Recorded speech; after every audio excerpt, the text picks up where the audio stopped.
Hello, hello, everyone, and welcome to Boldly Go Drinking, a product of the Wednesday Night Gentlemen. This is a show dedicated to talking about and reviewing the latest Star Trek episodes as they come out. Today we will be talking about Star Trek Discovery, A New Eden. As a warning, this show is full of spoilers, so consider yourself warned. I am your host, Tactic Angel, and with me is Midget Radio, my murderous socialist friend. Hello. Hello, Midget Radio. How are you today? I am doing well, Tactic Angel. How are you? I am so happy that you didn't start chuckling in the middle of the intro. It was kind of hard not to. I mean, it really was a little hard. It is intentionally poorly written.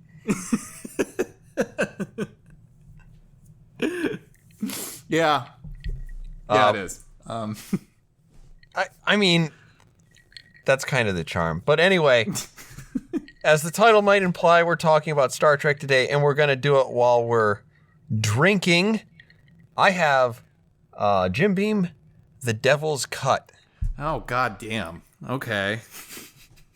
That's the one that I guess they squeeze out of wood, much like blood from a turnip, much like Star Trek to the Discovery. What do you have? I have the fucking rare breed. Are you fucking kidding me? I kind of wish that I was, but this is what I have. I'm so happy. The bullet gone. The bullet all gone. Okay. Well, we should probably draw this episode out, but we try to get through this pretty quick. In any case, New Eden. This is the second episode of the second season. Midget Radio, was this as much of an emotional roller coaster for you as it was for me? I don't know. I don't know how to answer that. I'm going to probably go with no. I feel like you got a little more fire in your belly for this episode. Yes. This sounds like it's going to be fun. I was immediately slapped in the face twice by this episode. Really? The first was Spock is a crazy person, which is not a good start. Oh, yeah. But they did sit down in order to talk about it. That was nice. I don't think it was at a table, or was it? Did However, you reveal that at the table? However, within a few minutes, we had a scene where one of three characters in the room were sitting at a conference table. Yeah? It was Saru. Yeah. Everyone else was pacing as though they violently wanted to murder each other. Yeah. Yeah. So, like, in a lot of ways, you start this episode, they say, hey, there's a thing at the edge of the universe. We need to go check out what it is. And you're like, wow, this sounds a lot like the things that they do in Star Trek episodes. Yeah. Like fly in space, go see what shit is. Yeah. And I feel like the longer the episode went, much like the longer this episode will go, the more tragic it becomes. Yeah. So I am going to very intentionally not talk about the Prime Directive until the end. Oh, Christ. All right. Okay. So let's start with something innocuous. Okay. Is Tilly turning into Wesley Crusher? God. Tilly is the youngest command trainee. I know. And it's pointed out very directly. I mean, maybe if she asks Michael Burnham why people do drugs someday, then we'll know for sure. Like, and Tilly very intentionally puts the entire ship at risk, but most directly herself at risk by playing with space rocks. Yep, for some goddamn science experiment. And then she gets knocked out by the space rocks because I'm not really sure. Yeah. Yeah. They felt like headbutting her. I don't understand because she looked at them weird, I guess, but that was pretty much the scene. And then she shouldn't be on the bridge, but she is. Yeah, she is on the bridge a lot. So I don't know. Like, I mean, she might. Honestly, she may very well be becoming Wesley Crusher. Every time I see her, I just feel kind of bad for her, because that character is like they're trying so hard with her. They're trying so hard to make her so adorable and endearing. let me ask you another question then. Irritating. Is Tilly becoming the new Hilo? Possibly. I don't know. I feel like all the love that, like all the Hilo love just came out of nowhere. I feel like the writing staff for Battlestar Galactica was also surprised that people cared what was going to happen to Hilo on fucking Caprica. Wow, that's really surprising to me. Because I would have said Tactic Angel, that is an unfair question because Hilo is an immoral bastard who deserves no sympathy or consideration whatsoever. Well, he's a treasonous son of a bitch, like He Michael is. Burnham is, and He is the only character that I have ever seen in fiction that I could describe as self-genocidal. yeah. What about the robots? What about the Sagittarius? God, fuck him. But yeah, I don't know. I feel bad for Tilly is a character that I want to like, but I almost can't because they're just trying so hard. Just so hard. Yeah. She's so adorable and so anxious And then also mostly awful. yeah, and you're like, I don't understand really why she wants to be in the command program. I mean, maybe that would, I don't know. It's like it's kind of like when Troy wanted to do it too, you know. But like with Troy, it made sense. It's like, well, she's the ship's counselor. What the fuck? She doesn't like. Why would she want to be like in command at all? And it's like she didn't really want to be in command. She just ran into a bunch of people from her fucking high school graduation who had all taken the test, and she's like, yeah, fuck it. I kind of want to try to do that too. And it's like, I get that. I understand that. But Tilly, I don't really get it. It's like you're kind of hapless and adorable and you like science a whole lot. Like what's wrong with being a science officer? Why isn't that kind of where you're, I don't know. Yeah, I'm not really sure, particularly since theoretically Star Trek characters aren't supposed to be motivated by greed or status. Yeah. Like, I need to be in control. Yeah. Why? Really? Why? Yeah. Tilly? Why? Yeah. If you're super smart, why don't you just sit in the science chair? I mean, it's not exactly bad to be the Spock to somebody else's Kirk. But you will probably have to find a Kirk. Yeah. Need someone to play off of. But yeah. But yeah, I don't know. I mean, she definitely has potential for becoming like super irritating. But as long as Michael Burnham's on that ship, I'm always gonna prefer her. So there is that. Yeah, I'm not really sure I am all that interested in seeing Tilly as a crazy person too. No. Oh, with the she's seeing like a ghost or something. God, what a thing that you were like. This? Oh, where is she now? And it's like, she's fucking dead. Ugh. You know she's dead. We all know she's dead. Why don't you know she's dead? Why do we have to do this? Because.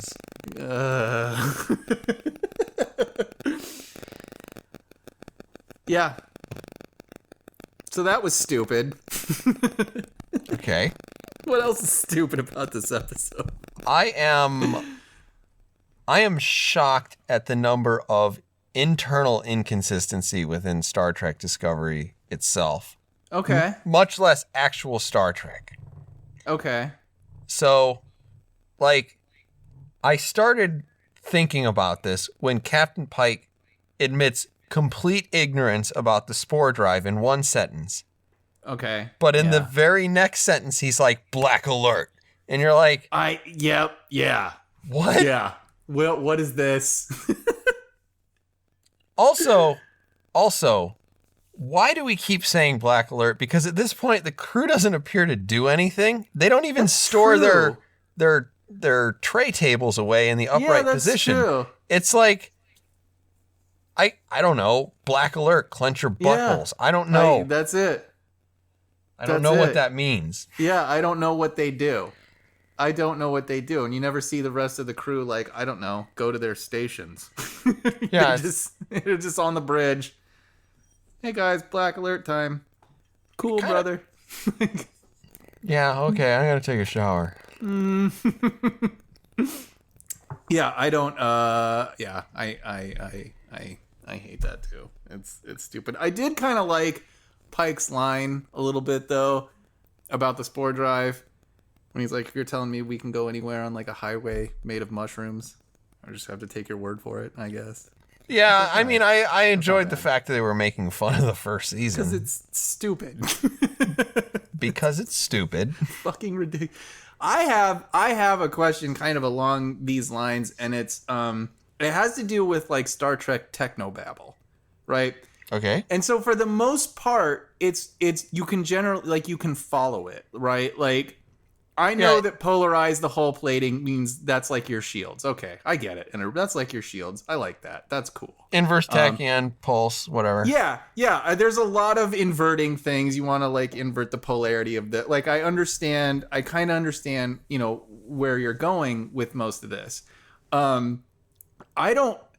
So they have it's like a dark matter meteor or something like that, asteroid or whatever, in their hull. Mm-hmm. And like Tilly and Burnham have a conversation about like, hey man, dark matter, whatever bullshit thing, we can plug this bitch into the fucking spore drive and make it go. And I was like, well, how? Like, why are you two talking to each other like this is obvious? Like, because I thought first, right, you need space hamster to make go. And then they're like, fuck it. We can't keep stabbing this hamster. Let's make person hamster. We're going to blend hamster with person. That makes ship go. Like, okay. So I guess it needs to be sort of organic because the hamster has the map of the universe in its fucking genes is what you're telling me right now. I don't understand how the person got the map. But I don't know either because genes. Because you put the genes, they put the genes together so you get the map. And now it's like, what the fuck? You just mean you can plug dark matter into this thing now? Why does the dark matter know? I thought it was navigational. The navigation was like the issue.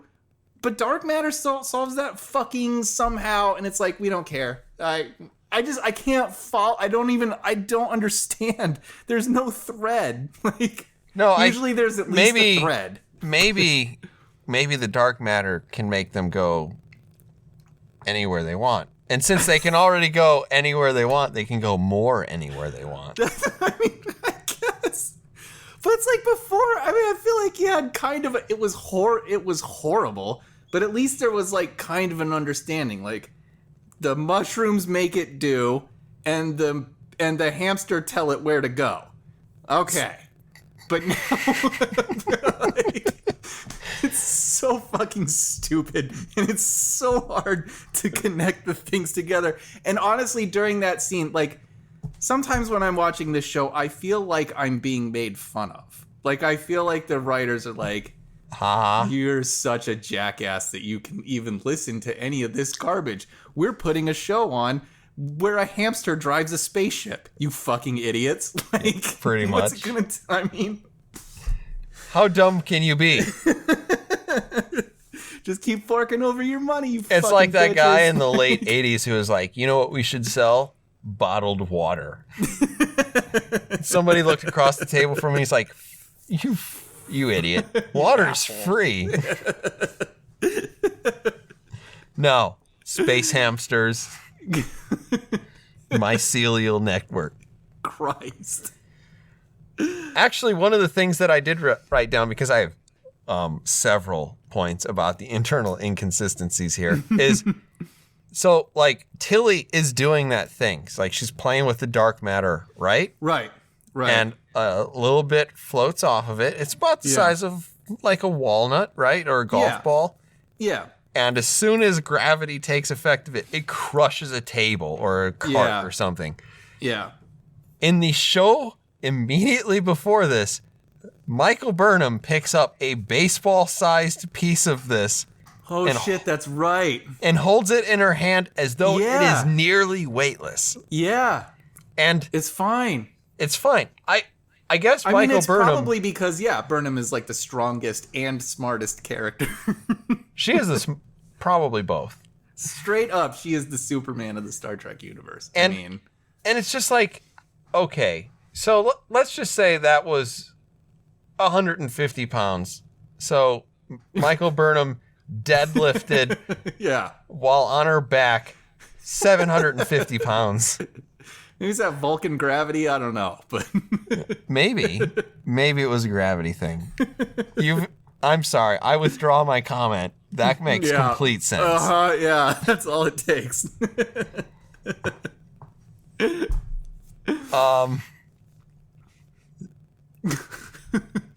go on to another bullet point that I have here. So it makes at least as much sense to take Tech Guy onto the Discovery, just like he wanted, than it does to take a Kelpian. So Kelpian is some Iron Age seed farmer, right? Yeah. And this dude was kidnapped from a culture who was on, like, the brink of warp. Uh-huh. And is more than casually familiar with the idea of space travel. Yeah, I feel like we're straying into Prime Directive territory. No, we're not talking about this as a Prime Directive, but the idea that you have Saru, who was, human cattle essentially. Yeah. Rescued out of a hut by Georgiou. Yeah. And we can't because he wanted to travel. Because he wanted to travel. Was literally the only reason. I know, he needed a vacation. Yeah. And we can't help this guy who's like, you're from space. You are from space. Yeah. Take me to space. And it's like, no, we're not from space. No, we're not going to talk about the Prime Directive. Yeah, I mean, I guess, I don't know. Maybe that's a captain thing. Maybe if it was Georgiou, maybe she'd be like, yeah, hey, whoever wants to jump on board, whatever. How about completely contained within this episode, Burnham convinces Pike to return to the planet and give them a battery that will last forever to a guy who uses it to prop up a religion that she is wholly dismissive of. Yeah. Yeah. So I know. I know what I'm about to say is probably going to scare you a little bit, but it did make me think of Enterprise. It did make me think of Dear Doctor a little bit. Because it was the same kind of stupid conclusion where it's like, we can't give you guys the cure because that's bad, but we can give you a bunch of other like technology and medicine and whatever that'll like mitigate the whatever. Oh my We're going to half-ass our approach to. I need more whiskey for this fucking episode. I know. That's it. That's all I'm going to say. It was the same kind of weirdly half-assed resolution. Like, all right, I guess just fly the fuck away and forget about it. Like, I'll throw something stupid out there. Okay. Just to break the tension. So the Discovery, when they're talking about what's going on the planet, shows the church. And it's daylight. And the scene immediately before and immediately after are both at night. Yeah. And there was a certain part and it was like, I know no one is paying attention to Star Trek continuity, but is no one paying attention to continuity?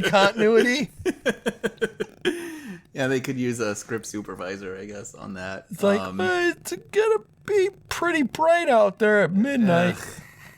It's fucking dumb. The show can fuck itself. Yeah, it sucks. I have a positive thing to say. Go for it. Like, okay. It's really very tiny.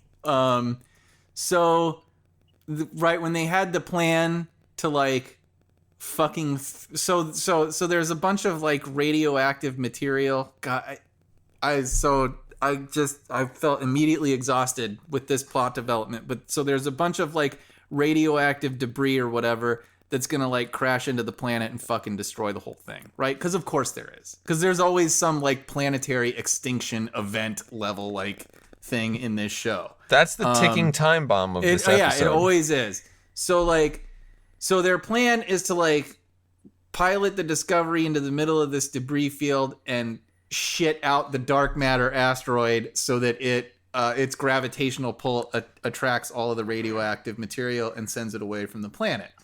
And they talk to the pilot because there's more than one character on this show. They talk to the pilot and she's like, dude, I can do it. And then she's like, fuck, I can't do it. And then she can do it. But what I liked about that is that she got to stand up during that scene and she actually had like some body language. And I was like, wow, this actress gets to employ body language. She doesn't have to sit down. And she actually started to feel a little bit more like a person to me. So thank you, Discovery, for allowing one of your side characters that you don't care about to stand up and deliver some lines. Because it at least made it feel like there's more than one person on that ship. That's it. Okay. That's it. That's what I got. I feel like that's maybe a little bit unfair because, like, last episode, yeah, they went around the room. They right? did go around the room, but she was sitting the whole time, so I mean, she may as well fucking be plugged into that goddamn console. She never gets to leave it or do other things like other crew members in other Star Trek shows. But in this episode, Owasakun gets to go down to the planet, and she has 2 lines. Yeah, maybe 3. That is seriously their idea of like character development. Burnham tells us something about the character, then the character gets 2 to 3 fucking inconsequential lines, and that's it. Oh yeah, she's from like a Luddite colony. Oh wow, a little bit of backstory on this character. That's it. That's all you get. And she says, I think I can open the door.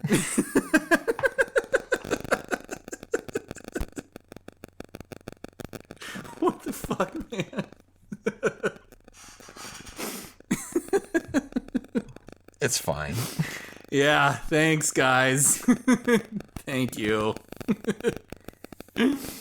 These poor other characters, man. God damn it. Okay. Yeah. I mean, okay. Owasakun going to the planet, much like the fact that I was like fully erect while like there's a conference table. Yeah. Maybe they'll talk about something. Yeah. It faded quickly. Oh yeah, I'm sure. It was like, come on, guys. Like, you're sending a person to the planet. At least have them have some meaningful thing. But it's mostly like Burnham talks to Pike. Pike talks to Burnham. Burnham talks to Pike. Pike talks to Burnham. Owasakun's here. And you're like, what a fascinating character. And wasn't that like it was such a missed opportunity too, because like Pike asks directly who would be good, like who would be good for the away mission, and Burnham says this bitch because she came from a Luddite colony and so whatever she'd be able to blend in and stuff, and then it's like we don't use her at all past that. She's good for the away mission because basically she'll be completely unnoticeable. It's like, yeah, I guess so. Like, she has no insight to offer with respect to how to deal with these people. We don't ask her for her opinion, for any kind of insight or anything like that. We know she ain't gonna make a fuss. Yeah. Thanks a lot. I mean, it's just like just a totally blown opportunity to like try to inject some life into some other fucking people in this show. And just like, nope. That takes time away from fucking Burnham, I guess. But it is. Do you want to talk about Burnham? Because I have some complaints. Well, I mean, you know I do. Specific to this episode? Specific to this episode. Yeah. I got really annoyed by the end of it. Because at this point, like, Burnham is now using other characters as sock puppets. Okay. Because, okay, so Tilly comes up with a plan, something about, we can get a reading on this, but it's like, Burnham's like, we're too far away. I'm going to move the ship because nobody told me to. Yeah. And so she does. And it's like, Tilly nearly solved the problem, but because I am God's gift to Star Trek, I fixed it. Yeah. I moved the ship. And then at a certain point, like, Captain Pike is pretty sure he shouldn't mess with this society, right? Yeah, yeah. But Burnham and Pike have, like, almost a meaningless conversation on the Discovery, and all of a sudden the next scene he's beaming down to the planet to give someone, like, a nuclear reactor. Yeah. And it's like... Yeah. Oh, my gosh. And he's basically like, hi, I know that we met before, and you're completely right. And you know who's completely more righter? Burnham. Yeah. I actually, that conversation that they had before he decides to beam back down to the planet, I actually played that again when I was watching it, because I was like, what the fuck did Burnham say that made Pike decide to, like, sort of go back or sort of offer this weird fucking compromise? And I still not even a compromise. Don't get it. Well, it's not God damn it. Damn it. I don't know how to do this without getting into the Prime Directive, but let's talk about the Prime Directive. Okay, because this is a fairly bizarre application of it. This may be the most confounding episode of Star Trek concerning the Prime Directive that I have ever seen. No, it's still not that. But no, I am going to make the argument because. Okay. So what we have is humanity. It's separated by some unnatural event. This is right. So they're on some sort of technological level that's just right on the cusp of being able to go to warp, because sometime later we have first contact and all that. Specifically, my understanding is, like, World War III happens, and this group of people is separated from Earth and transported to this new planet by this fucking Red Angel person. Yes. So they are basically the human race up to World War III, and then they're on this new planet. Yeah. And we see from first contact that essentially we revert to a much more, I guess, tribalistic mentality, a much more self-contained little power centers, and then eventually Zefram Cochrane is able to create the warp drive. Right. And I don't exactly remember how long after, but the point so they is, they did say in this episode, if I'm right, 200 years. 200 years. Yeah, there you go. So I don't know how long after World War III or how long after they were sucked in the actual warp drive was invented. It could be, 20, 40, 50 years. A pretty short period of time. I would assume that's not probably much. right. Yeah. And all of a sudden it's like, well, we have to consider them like fucking caveman. Yeah, what the fuck, dude? What the fuck? Right? Because you would, as he was talking about, I was like, why wouldn't... I feel like almost any other ship would just consider this practically a rescue mission. Yeah. That would be it. So, like, one of the things that I had written down was, do you really think that the Prime Directive applies here? Yeah. No, I don't. I mean, I personally definitely do not. I don't think that if I were in Pike's shoes that I would. No. And like, when you think about that, it's like, how does the Prime Directive apply to parts of the Earth that refuse to integrate with the rest of the world? Exactly. And like, are there like those weird island nations or like the bush people in Africa that are like, we've basically left them alone? Are they like, you can't even talk to them anymore? Right. Because it's like, that's crazy. Yeah. It's a violation of the Prime Directive for me to like sail my boat near the shore or to come talk to you with your clicky language thing. But Yeah. like, We have to like hide planes from them and shit like that. Like every plane needs fucking cloaking technology because holy shit, they can't see plane. I mean, it's just crazy. Yeah, it's crazy. it's like inverse Wakanda technology. Yeah. Yeah. Yeah. So- it's a completely insane application of it, I think. So like, I never really bought it, but at the same time, he's the captain, so he's in charge. Right. And so I offer one caveat, and I offer it only because this is because Discovery hasn't ruined this possibility yet.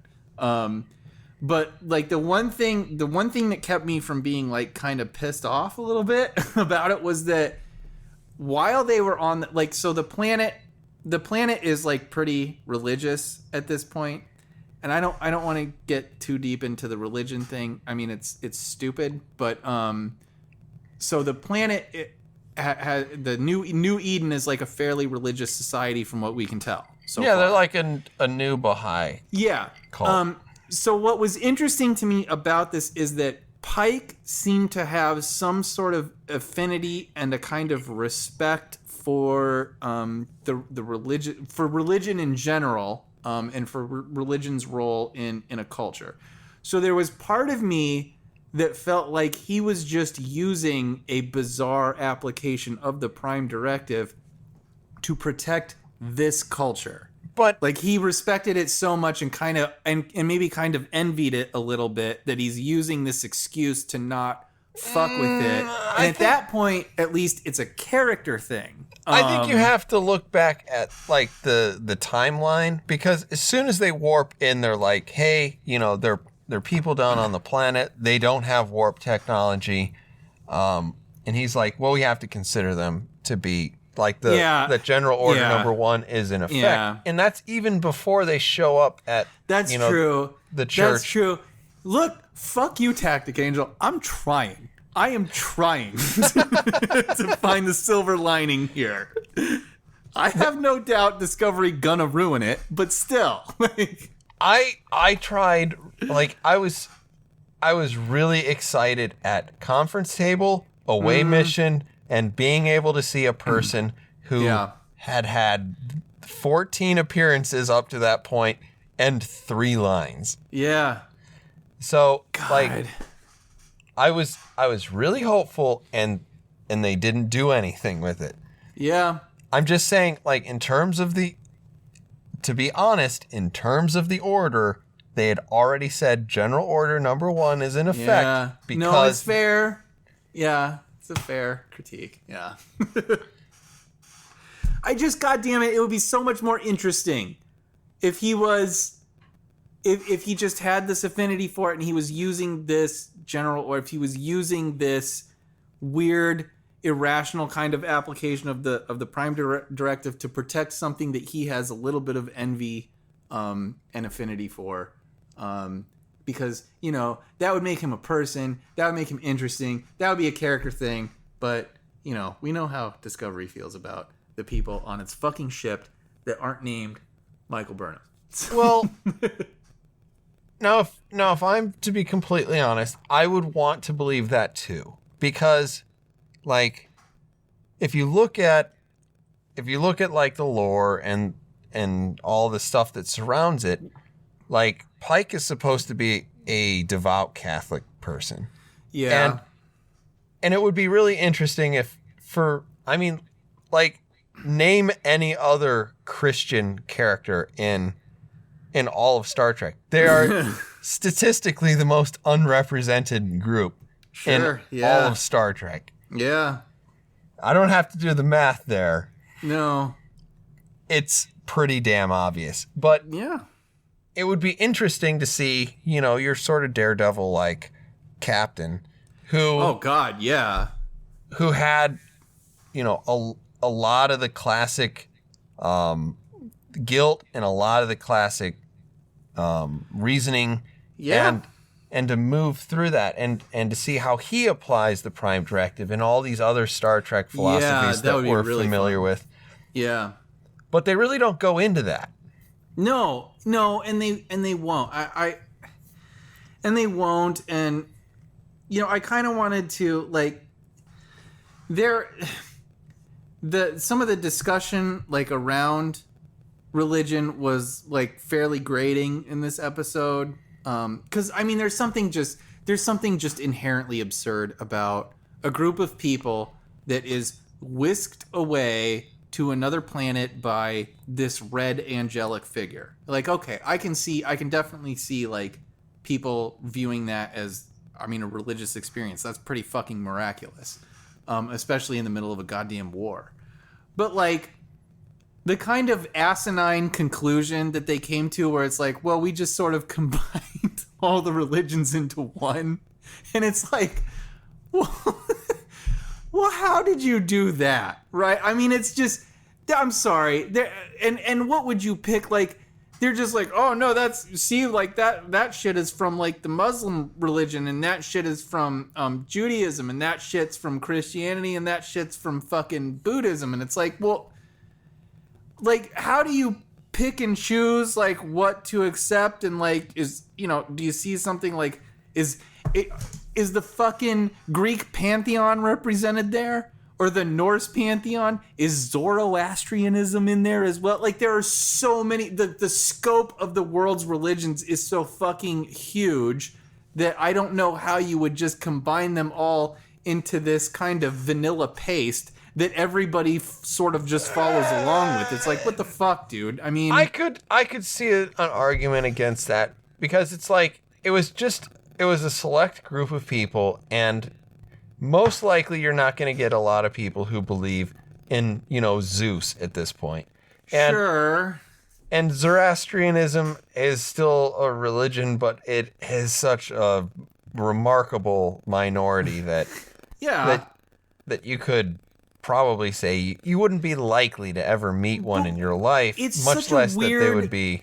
It's such a weird conclusion to come to in the first place. That's what okay. I don't really understand about it. I don't really understand how everybody's just like, hey, yeah, we totally just, you've got three major world religions, Islam, Christianity, and Judaism, and everybody's just like, hey, cool. We're all like, our history doesn't really reflect that very well. I mean, these religions are kind of at odds with one another. I don't know that you have to go into the cursory you don't necessarily. It just felt like a lazy and very cursory attempt to deal with religion in general. And there's just something kind of like, it's not so Star Trek. Certainly previous franchises are guilty of this same kind of laziness. Yeah, we've talked when about it comes. Yeah, before. and we have. So I'm not saying this is unique to Discovery. It's just something that's like, God damn it, this is just like, it's so easy, and I don't really want to watch a science versus religion thing, which I feel like is what they're going for, and I feel like they're gonna treat with a fucking bludgeon. I mean, it's gonna be. I mean, you saw it in the same episode, because it's like, God, I don't even know how to describe the scene. All I know is it was like everybody's standing around a torch, and Burnham's like, what if I said my religion was science? And you're like, yeah, I don't even know what that means. I don't understand what that fucking means. Well, like, first of all, the way that she phrased it was such that it's almost like those things that are outside of science I simply do not believe in, which is right. Which is interesting, because science typically, and even in Star Trek, cannot explain all of reality. Well, exactly. It can only prove so much. And it so, can't prove, yeah. Okay. And so that was kind of interesting, but then like the way that the scene flowed from there was like, who the fuck is writing this? Yeah. It's just like, well, my ancestors, whatever, and etc. Science, and you're like, why don't you burn this bitch at the stake? Yeah, like that's really. Well, that's the other part that's weird about it. When you mash all of the religions into a fucking vanilla paste, what comes after that? Like, they have scripture, they have this weird way of talking to each other, right? Peace be with you and also with you. I mean, that's very Catholic in nature. How the fuck does that evolve? I mean, that's just They have a book that they read from.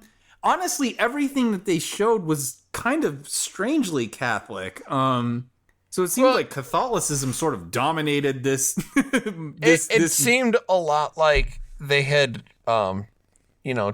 taken some rubber cement and they had placed a little bit of the other religions into the Bible. Yeah. We have scripture and all that stuff. It's like, I mean, I'm sorry, if you're a fucking Buddhist, it's not like you're right. That's not a religion that's surrounded by like one central text, and that's definitely what they showed on this episode of Discovery. So it's just lazy. It's just really fucking lazy. And I don't know. I even have issues with considering Buddhism as a religion itself. It's more like a whatever. It's just really fucking lazy, which is, it's just irritating. And the writing was lazy, not Buddhism. It is really, it is. The writing of the Discovery's treatment so far of religion in general has been extraordinarily lazy. And it's weird that like this mishmash of religions would result in a society that seems to be pretty united, and has been, I guess, for the past couple of centuries. When I was in college, I was friends with a guy who was a Baha'i, which is kind of the same concept, where they like all religions are true, and you're like, okay, right. Whatever that means. could you explain to me why one religion says kill the other, right, and that they're both true? Yeah. I don't know how that quite works out. And I listened to his explanation. I was like, okay, you're fundamentally ignoring the question. It doesn't. I mean, even if you just reduce the scope of it to pure Christianity, there are schools of Christianity that disagree with each other to the point that other schools are going to hell. So it's like, they can't all be right. Like, there's just no way for that to actually work out. That's just what's lazy about it. Religion has always been a really extremely volatile topic. That's just what the fuck life is. And Discovery's like, these people, I guess they just figured it out. Yeah.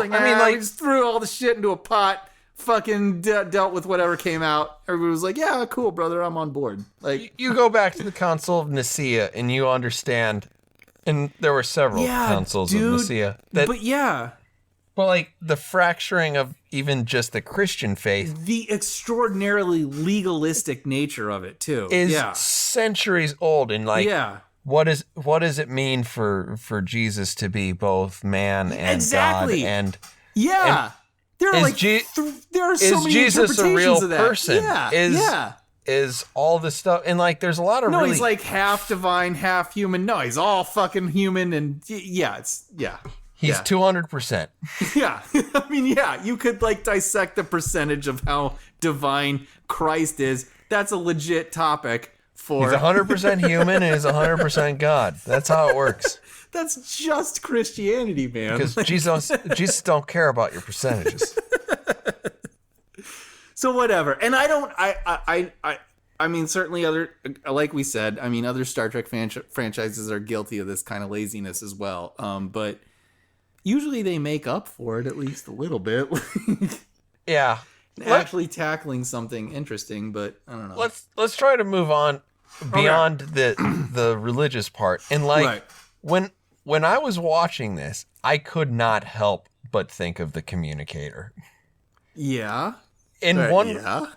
Because of course they lose all of their tech, and they call it fucking tech. But anyway, so there's a point where tech guy of the colony comes down and it's like, you are people from Earth who have traveled here in a spaceship. Yeah. And they're like, no, we are not from Earth. No, we're from the North. And it's just like, you are confused, sir. And it's like, holy shit. It's fucking stupid. Yeah. I know. All I can say about this episode is at least they're not like, well, what if we did tell them? Like, at least they're not like No, but that's exactly what demonstrated. Burnham does in the next scene. It's like, well, you should go back and tell him all about, how you're from space. And he's like, okay. Yeah, that I understood that appeal only in the sense that it was like just for that one dude who was like, I'm convinced, and it's like, why don't you just tell that one single dude that you're that like? But they also beamed out in front of them, which they did, looks miraculous, and then they provide them with the ability to relight their church, which is the reason why fewer pilgrims come to their place anymore. A half-ass solution to the prime, And it's just like, okay, first of all, like, I disagree with your, like, really bigoted understanding of religion and that it is completely pointless and useless. Yeah. Because a utilitarian, which a Klingon, or not a Klingon, but a Vulcan should be, would never accuse religion of being without purpose. Right. Yeah. It may be false, but it is not without purpose. Sure. And not just not without purpose, but like not without actual benefits. Like it does actually benefit a society in certain aspects. It does benefit their evolution and all of that. It's not like it, right. It's not an opiate of the masses. It's not just that. It actually has legit fucking, progressive evolutionary sort of benefits in itself. It's not all bad. It's not just a drug. So like, but we see that, and it's like, the characters that we're being told are always right are telling us that is the case. Yeah. And then they prop up this religion, and it's just like, how is this all that different than like convincing somebody that their arch enemies have, genetically modified soldiers? Yeah. I mean, I have a hard time rationalizing this because it's like, really, they took almost all of the worst aspects of the Prime Directive that we talked about, which is being fucking condescending. Yes. And absolute. And absolute, as though like, well, it's pre-warp, so absolutely. And right, that's all there is. The absolutism, and also like just bold-faced lying into the face of people who clearly understand exactly what is going on. Exactly. Yeah, who clearly know better. Yeah. And then going back on your own principles in order to satisfy some other principle. Some statute. Like, yeah. It is all of the worst parts of the Prime Directive rolled into one episode. It really is. It is. It absolutely is. That's why the only out I have is the character piece. Like, and the worst part is that, like, Pike is an interesting character, and he is a sock puppet for Burnham, who just gets rolled over by some half-ass speech and goes down and gives somebody, a handheld nuclear device. Yeah. I hate this episode. I mean, me too, but yeah. Yeah. And then, on top of that, explain to me how Saru doesn't find himself into the fucking brig because he saved a race of people from the natural evolution of... Yeah. And there was zero conversation about that. Yeah, we have this... Didn't even bring Pike... Like, what was weird... It was so weird that, like, Pike, Burnham, all of them were 100% unaware of this. Unaware of the impending doom of this planet. And holy shit, like, we've seen this before. We've seen it in Pen Pals. We talked... This is solitarily the worst, specifically Prime Directive episode, because it encompasses so many parts of all of the bad that we get with the Prime Directive. It's not yet. And it may there's be, none of the but good. It's not yet, but I don't. Yeah, I mean, he's just like, fuck it, we're gonna save these people. I mean, there's zero consideration of that whatsoever. I mean, you would think like, right, the obvious decision is let's beam our fucking crew back onto the goddamn ship and let this planet fucking get destroyed like it's supposed to. And you're like, all right, yeah, fine, that's fine.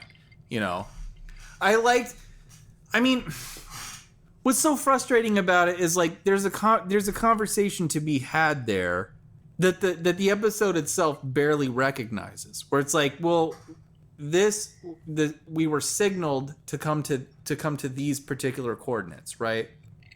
And it's like, well, okay, well, maybe we need to explore why we were signaled to be here. Maybe we need to explore like the reason that we were brought here was in fact to save this planet from certain doom. Even then, that would have actually been like a better episode. But even then, it still circumvents the logic of the Prime Directive. No, it does, but at least it's like that's the thing we have to wrestle with. This you weird do at least extraterrestrial thing. You have to have the Troy here. who says, you know, we are part of nature too. Yeah, exactly, and maybe that's what's being communicated to us right now. You know, we were brought here by a thing we don't understand. Now that we're here, we understand that this planet is about to die. Is this the reason that we were brought here? Do we have a duty now to this planet? Like that, I mean, that would have been so much more interesting, so much more intellectually engaging instead of this fucking ticking time bomb. Holy shit, radiation debris is about to destroy this planet. I guess we have to fucking do something about it, says Saru to nobody else's like, what the fuck, man? What about the Prime Directive? And then instead have to deal with Pike's weird, bizarre application of the Prime Directive. Like, these are our people. These are people from Earth. These are human beings who aren't actually even supposed to be here in the first place. I mean, yeah, it's just, goddamn. I don't know how to explain it other than that, like, the Discovery writers, I don't think have ever seen any episodes of Star Trek before, and if they have, didn't understand any of them. Yeah, yeah, it's didn't like, give a shit. Like, it's whatever. I know the Prime Directive's a thing, so there's something about, you know, not messing with other people. I don't know. I don't know. Whatever. Who gives a fuck? Honestly, this show just, it feels like it's being written by a fraternity that's like just trying to pass college. I've heard a couple of things and I don't know. Like, I read the Cliff Notes. It was good enough. Like, this is all it is and whatever. It just sucks because like there is potential there and my God, it's written by a fraternity. It's written by a bunch of people who haven't even begun to apply themselves. Yeah. I mean, yeah, it really because does. there are some people who are in fraternities who are like legitimately into their education. Sure, I mean, and they just need friends and stuff. Yeah, I mean that's fire. I hate this show. I do too. I really do too. I don't know. I don't like the direction that it's heading. And then yeah, with Spock is crazy. I don't know. And the sock puppeting of Pike, who is a great character. Yeah, and I can't stand how many miles they're trying to get out of the what happened between Burnham and Spock thing. Just that Spock is in any way involved in some kind of asinine fucking psychological drama is really irritating. That he is in some kind of familial drama, some sort of like sibling weird rivalry. No, I can't talk to Spock because like, oh my goodness, the way that we left things was really bad. And it's like, Jesus Christ, dude, it's Spock.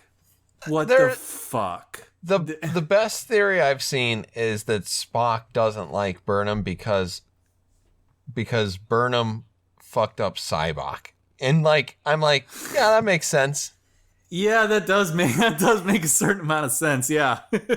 I would go with that. I would go with I that would. hard. Yeah, that would be pretty fair. But Burnham's a perfect character, right? She So couldn't that can't possibly. be. Yeah, This she would be couldn't her possibly first be mistake. guilty. Yeah, she can't make those. So, right? She's just too. Sarah, you can't say it enough. The show seems to have like a hatred of flawed characters, and it needs to figure out that like they need to embrace like the flawed character is the hero, because the flawed character is the human being. I mean, that's just the person trying their fucking best to do the right fucking thing, and sometimes they're wrong. You know, this is how it is. Yeah, none of us are perfect. None of us are perfect. That's fucking Star Trek, and yet we all get along, right?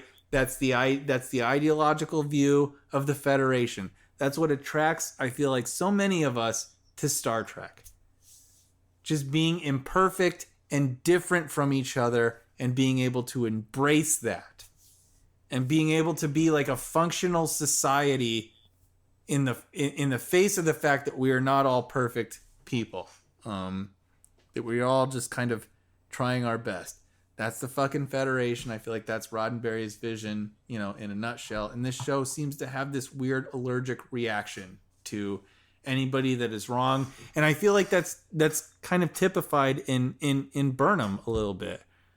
Her aversion to religion, her aversion to even Pike seeing anything as like miraculous, her weirdly like, maybe I'm alone on this, but I don't know. I just feel like she was almost surprised that like Pike could even see anything as miraculous, right?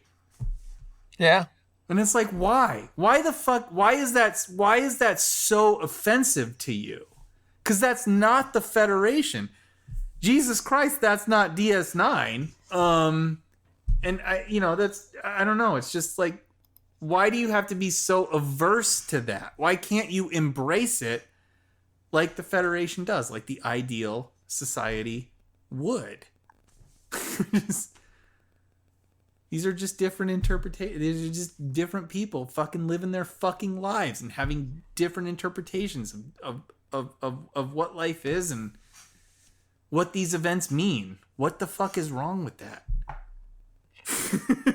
Yeah, I mean, once again, you've backed me into a corner where like I can't answer that question because like there's no good answer to it, and I don't really care to defend Burnham. I mean, who does? But yeah.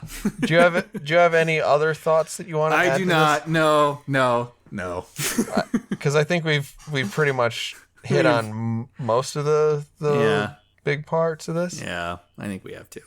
Okay, well then that has been the Wednesday Night Gentleman on the latest Star Trek Discovery episode. Thank you for joining us on this brief trek.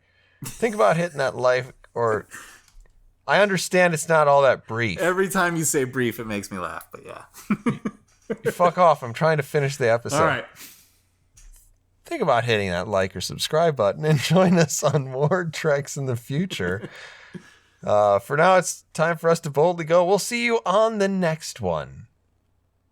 Bye-bye.